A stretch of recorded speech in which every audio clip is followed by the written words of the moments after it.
It's Monday, September 15th. In the headlines, job seekers warned of overseas employment scam circulating on TikTok. In business news, Mayberry plans to upsize their offers to investors. Regionally, in Trinidad and Tobago, the Prime Minister slams speculation of invasion over Venezuela conflict.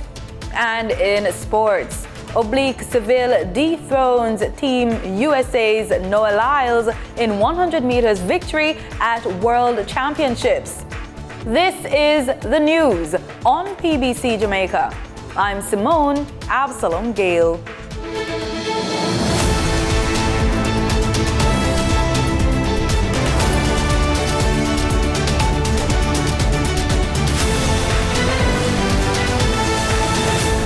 The Ministry of Labour and Social Security is warning Jamaicans to be vigilant against a suspected overseas employment scam circulating on social media.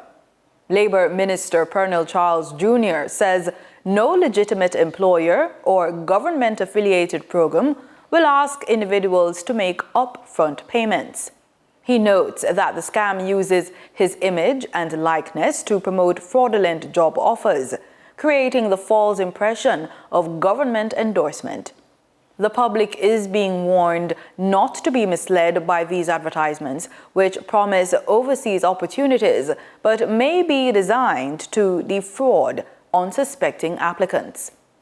Minister Charles Jr. told the press that the scam involves fraudulent job offers being promoted using his image and likeness, falsely implying government endorsement. The minister is urging the public not to be deceived by these misleading advertisements, which often promises overseas employment opportunities, but may be designed to extract upfront payments from unsuspecting applicants. The Jamaica Constabulary Force is appealing to victims of extortion to report such crimes to the police, rather than yield to fear or intimidation.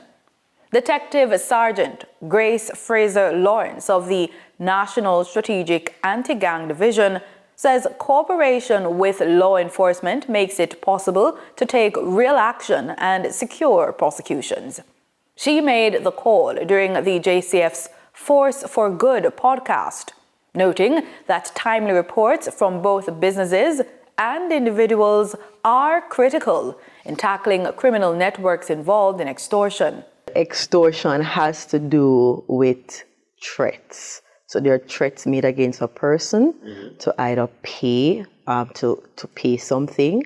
And we have extortion so prevalent in Jamaica right now, especially in the transport industry and even in the small business enterprises, especially in the St. Catherine region, whereby persons are extorted or monies are demanded from them to avoid some form of harm. I want to implore persons that it's important not to give in to these extortioners, these culprits, these persons who come to you and say, all right, listen, if you don't pay this amount of money, you can't operate yourself. I know of the fear factor and I know that you are intimidated. However, the police, when you actually work with the police, when you actually report the crime to us and we start to do our investigation, we can honestly sit here and tell you that things will happen. Persons will be prosecuted. She highlighted that extortion is especially common in Jamaica's transport sector and reassured the public that the police and judiciary are actively working to address the issue. Just over $4.6 million was collected during a series of property tax collection drives hosted by the Kingston and St. Andrew Municipal Corporation between June and August this year. Mayor of Kingston, Councillor Andrew Swaby, made the disclosure at the last general sitting of the council at the corporation's downtown Kingston offices. The initiative was conducted in partnership with Tax Administration Jamaica and supported by the Ministry of Local Government and Community Development. It was aimed at encouraging voluntary compliance and reducing property tax arrears.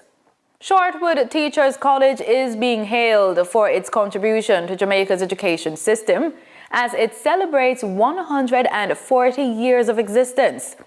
Education Minister Dr. Dana Morris-Dixon says the institution has trained generations of teachers who continue to shape the nation. Denita Rodney reports.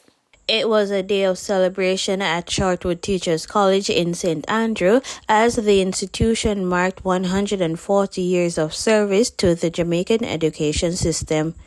Delivering the keynote address, Education Minister Dr. Dana Morris-Dixon said Shortwood's graduates have left their mark across every parish and community. Today is really a national milestone. It's not just for Shortwood, it's for our entire country. Shortwood Teachers College has stood at the heart of Jamaica's educational journey, an institution that for well over a century has trained the women and men who shape the very soul of our nation, and that is our teachers. For 140 years, Shortwood Teachers College has been producing the leaders of our classrooms and by extension, the leaders of our society. Every parish, every town, every community can point to a teacher trained at Shortwood who shaped lives, lifted homes, and instilled discipline and purpose in our youth. The minister noted that Shortwood's impact goes far beyond the classroom. Your graduates have been more than educators. They have been nation builders, cultural stewards, and social pioneers. You have carried knowledge as a torch that lights the path of opportunity. Meanwhile, Principal Nadine Molloy said the college is ready to carry its tradition of excellence into the future. As we honor the historical lessons learned and embrace the present and the unknown, yes, the unknown, we remain firmly committed to building a future defined by the pursuit of excellence, the practice of compassion, and strategic leadership in education.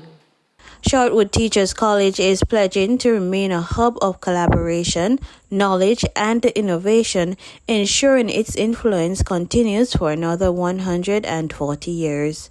Reporting for the news on PBCJ, I am Denita Rodney.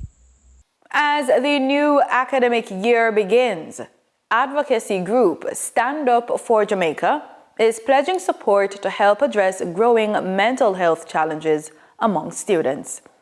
The organization says it is ready to work with the Ministries of Education and Health to strengthen interventions across schools. In recent years, the government has increased resources in schools, trained staff in mental health literacy, launched anti-stigma campaigns, and introduced support platforms such as the You Matter chat line and the New Life helpline. Despite these efforts, Stand Up for Jamaica notes that many children still face trauma and emotional distress. The group is calling for more qualified professionals to ensure consistent and effective mental health support. Time now for the Business Report with Denise Williams.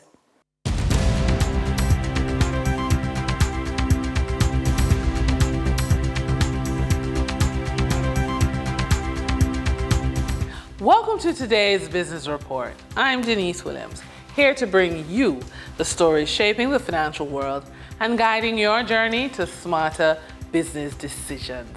Let's dive into the top headlines. Mayberry will upsize their offer to investors to meet demand. Mayberry Jamaican Equities Limited has advised that due to excess demand, the board of directors has decided to exercise its option to upsize the invitation made in its bond prospectus dated August 8, 2025.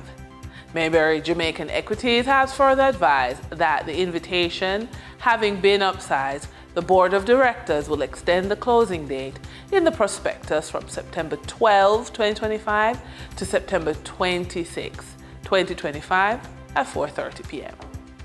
Additionally, Mayberry has announced that the company has increased its stake to US $4 million in Keo World, a digital fintech firm. Keo World, along with their Maha Capital partners, recently took over American Express international credit card business outside North America. CEO Gary Peart says this forms part of Mayberry's strategic focus to strengthen future returns. Adam Stewart, Executive Chairman, ATL Automotive Group, announced plans to relocate its Honda and Kia sales and after-sales operations to Ferry along the border of St. Andrew and St. Catherine in 2026. Spanning 376,195 square feet, the Ferry campus will house 2 state-of-the-art showrooms. The development also includes dedicated service garages per brand, each equipped with 14 service lifts to significantly increase after-sales capacity and reduce turnaround times. The campus will also feature the ATL Academy's new training center, serving the entire organization, and a dedicated employee gym to support staff health and well-being, while a test drive track will further allow customers to experience vehicle performance in a safe, controlled setting. For the trading period ending September 12, 2025, these were the most actively traded stocks. Toll road operator Trans-Jamaica Highway Limited, with 26,840,867 units traded, representing 77.62% of market sales volume. Regional manufacturing firm Lasco Manufacturing Limited shares, with 1,361,483 units traded, representing 3.94% of market sales volume. International hardware distribution firm Fosrich Company Limited shares, with 663,250 units traded, representing 1.92% of market sales volume. We now shift our focus to the Forex market rate set by the Bank of Jamaica. On September 12, 2025, the Bank of Jamaica reported US $56.23 million purchased and US $40.85 million sold by Forex traders.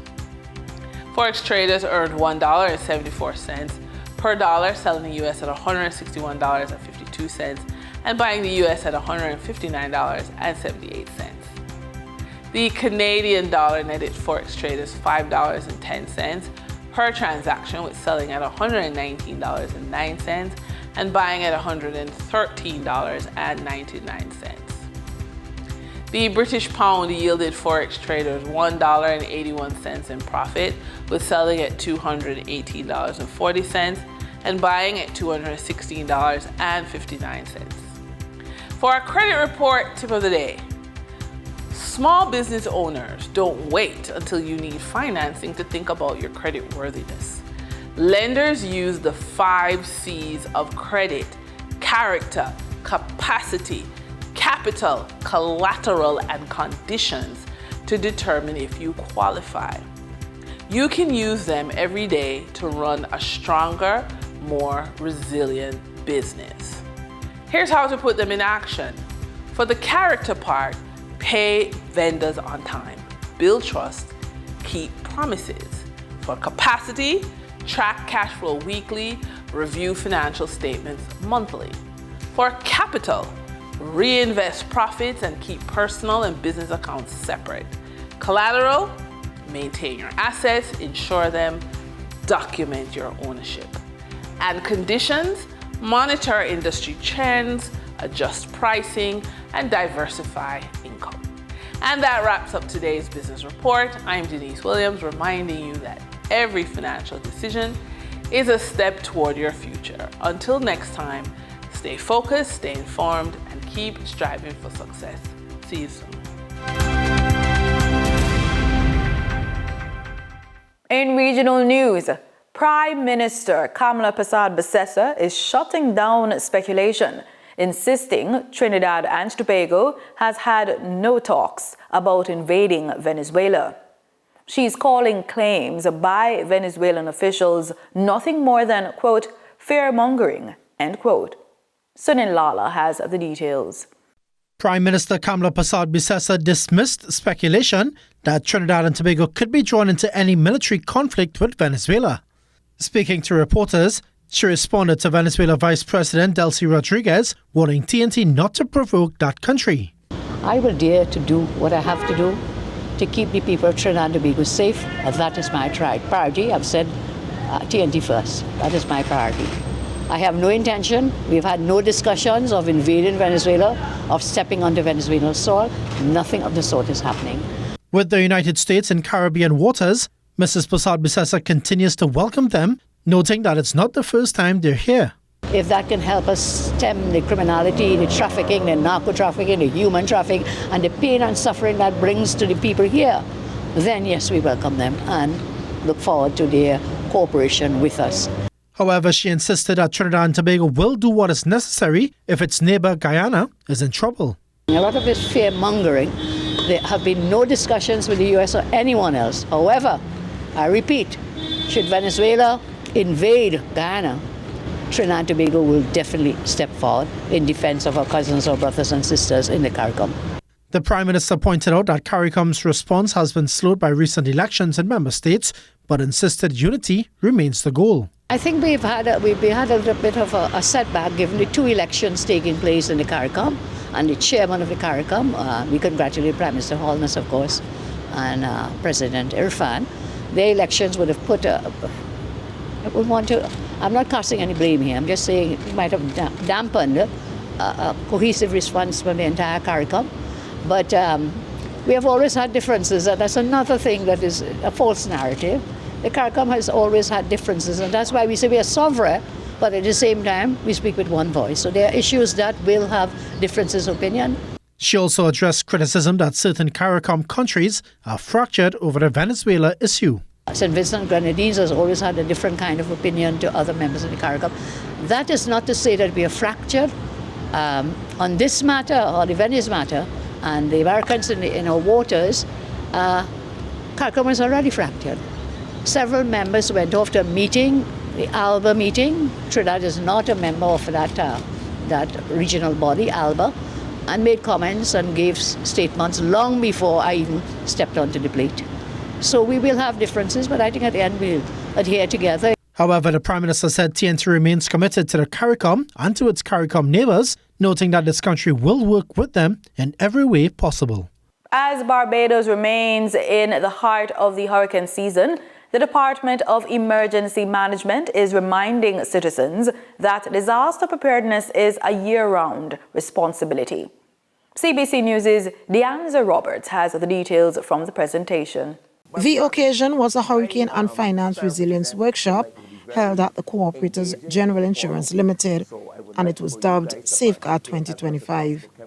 It was an engaging and interactive session as Simon Aline, Program Officer at the Department of Emergency Management, quizzed those in attendance on the basics, starting with the simple but critical question: when is the hurricane season? June to November every year. So from June 1st to November 30th, we know that there is the expectation of, if not a hurricane, we have tropical depressions, we have tropical waves, we have tropical storms, and of course the full equivalent would be a category 1 to 5 hurricane. I want to remind you that as it relates to hurricane preparedness, don't just only prepare for a hurricane. Understand that leading up to a hurricane, a number of things could happen. He reminded those in attendance that preparedness is not just government's responsibility, but urged them to plan and protect themselves.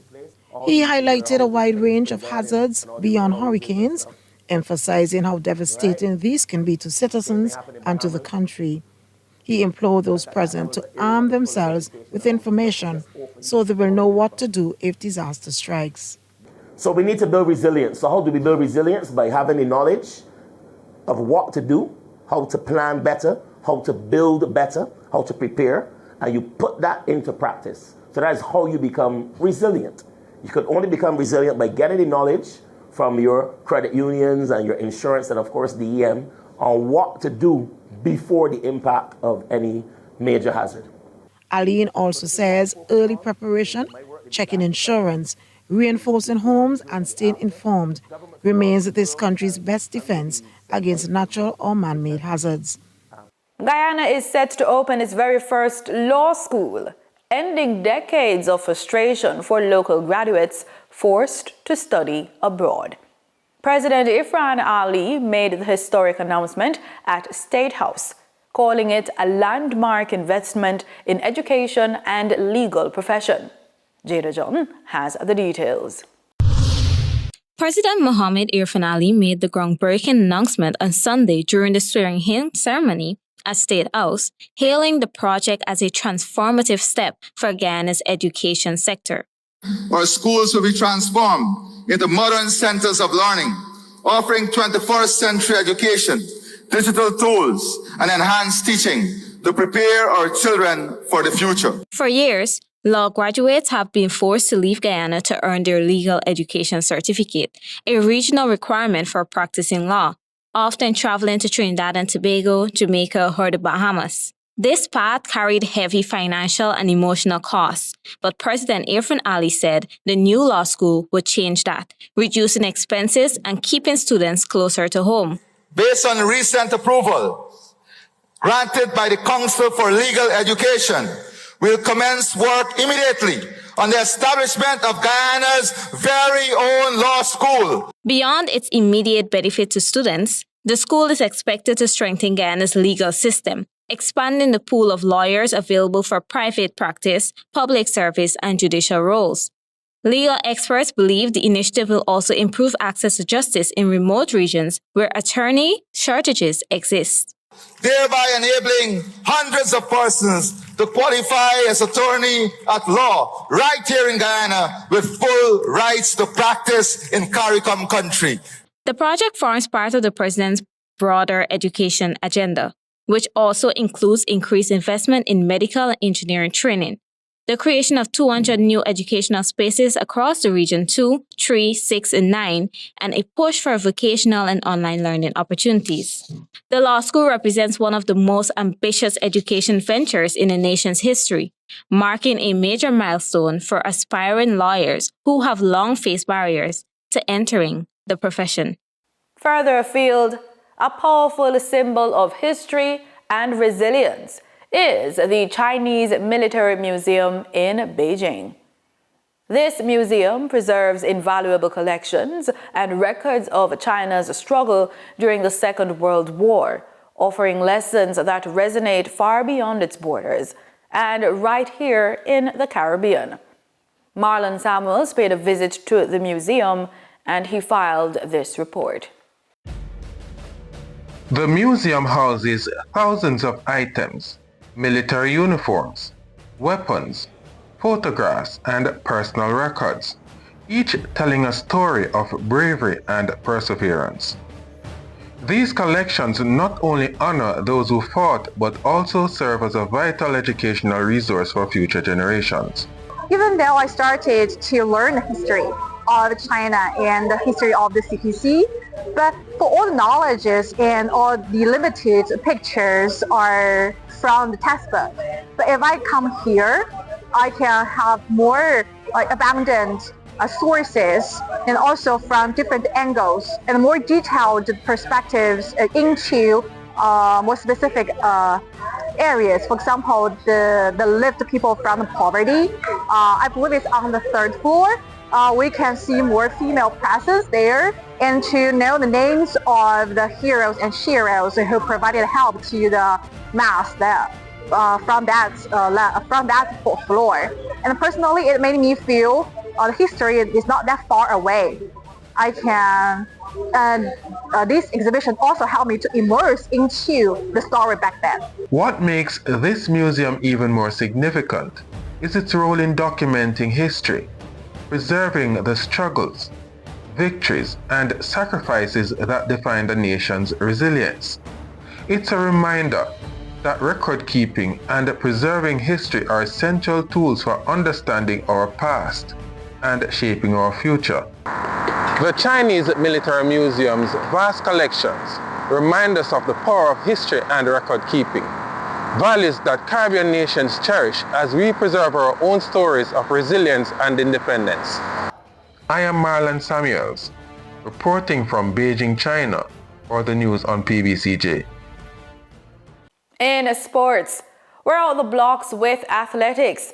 Jamaican sprinter Tina Clayton won silver in the women's 100 meters final at the World Athletics Championships with a personal best of 10.76 seconds.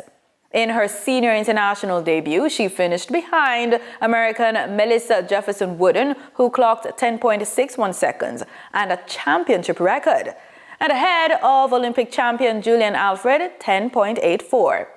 Clayton outpaced veteran Jamaican sprinters Shelly-Ann Fraser-Price and Sharika Jackson, who placed 6th and 4th, respectively. The day also saw Jamaica dominate the men's 100 meters final, with Oblique Seville winning gold, 9.77 seconds, personal best, and Kishane Thompson taking silver, 9.82 seconds, ahead of American Noah Lyles, who clocked 9.88. With 3 medals in the 100 meters events, Jamaica reaffirmed its sprinting dominance on the global stage. In cricket news, Barbados Royals, already eliminated from playoff contention in the Republic Bank CPL, delivered a commanding performance to derail Trinbago Knight Riders' pursuit of the #1 spot in the standings. This defeat marked TKR's 3rd consecutive loss, halting their momentum at the conclusion of their group stage matches. The Royals bowlers laid the foundation for the win with a clinical display, led by Chris Green's miserly 3 for 9. Ramon Simmons and Daniel Sams each chipped in with 2 wickets, stifling TKR's scoring opportunities and putting the brakes on a side that had won 5 straight before this slump. The innings, shortened by an earlier rain delay, saw TKR struggle to 34 for 3 inside the first 6 overs.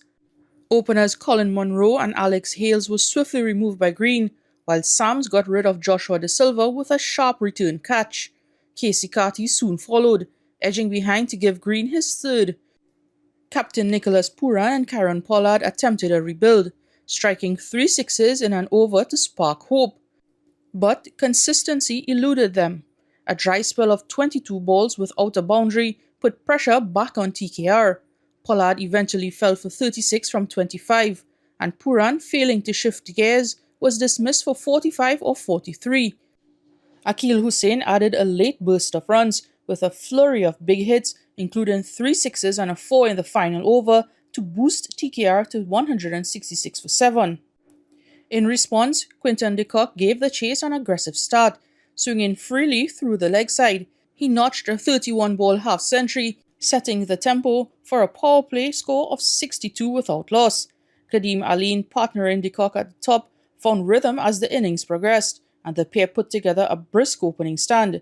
Hussain eventually broke through in the 9th over, but by then, the Royals had a firm grip on the match. A brief tightening of the screws from TKR's spinners, including Sunil Narain and Usman Tariq, created some tension, drying up boundaries and including the wickets of de Kock and Van der Dusen. Still, with 45 needed of 24, the Royals had the edge. Rovman Powell dismantled an over from Andrew Russell for 18 runs, and Shafeen Rutherford sealed the deal with a ruthless assault on Pollard, clearing the ropes 4 times in 5 balls. This is the first time since 2022 that the Knight Riders have lost 3 straight matches. Their position in the top 2 is not yet under threat, but their recent dip in form heading into the playoffs is a growing concern. For the Royals, the result offers consolation and a glimpse of what might have been this season. And that's it for the news on PBCJ. You can follow us on our social media platforms at PBCJamaica. And please remember, we are the People's Station.